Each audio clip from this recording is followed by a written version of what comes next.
Russian troops were occupying the police headquarters in Argun today after a fierce battle for control of the building with Chechen rebels.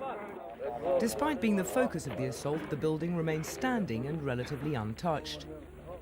But all around it lies evidence of the intensity of the onslaught.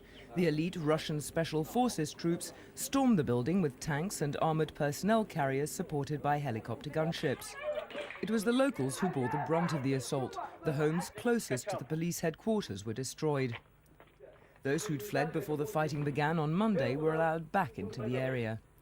Many were in despair at the scenes of devastation which greeted them. Some had stayed, cowering in cellars which were strafed by gunfire and shrapnel.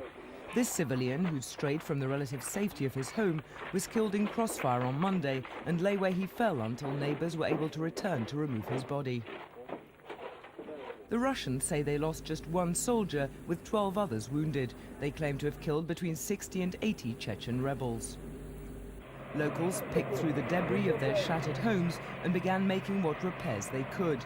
But the situation was tense as heavily armed Russian troops tightened a noose around the city in their search for rebels who'd escaped the fighting at the police station. In their hurry to get away from the Russian onslaught, the Chechens left behind an arsenal of small arms and grenade launchers. They were put on display by the Russians as trophies of their victory.